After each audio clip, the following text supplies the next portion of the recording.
Hi மக்களே, இன்னைக்கு BA and பிஜியில் நம்ம இந்த ஸ்கூல் ஹாலிடேஸ் இல்லையா, இப்போது இந்த டாப்பிக்கை பற்றி நம்ம பேசலாம்.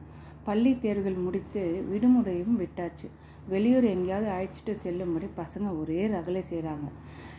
சரியா? எனக்கும் இதே பிரச்சனை தான். தேர்தல் ரிசல்ட்டு வந்து கலாட்டா முடியட்டும், அடுத்த ஆண்டு பார்த்துக்கலான்னு சொன்னாலும் கேட்க மாட்டேன்றாங்க.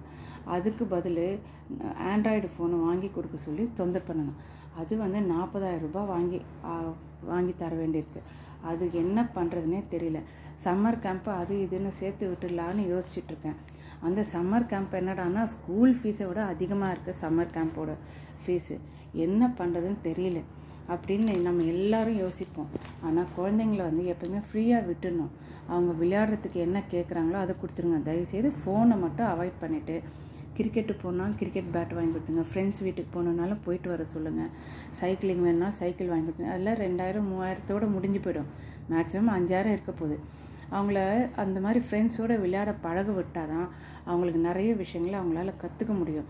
இதை வந்து ஒரு டெஸ்ட் மாதிரி வச்சு டெஸ்ட் பண்ணியிருக்காங்க. குழந்தைங்க வந்து நம்ம சொல் பேச்சு கேட்குறதையும், அவங்க வந்து ஃப்ரெண்ட்ஸோடு விளையாடுறவங்களையும் எப்படி இது அவங்களோட மைண்ட் செட் எப்படி இருக்குது அப்படின்றது, அவங்களோட புத்திசாலித்தனம் எப்படி இருக்குது அப்படின்றதையும் வந்து ஒரு டெஸ்ட் மாதிரி பண்ணியிருக்காங்க.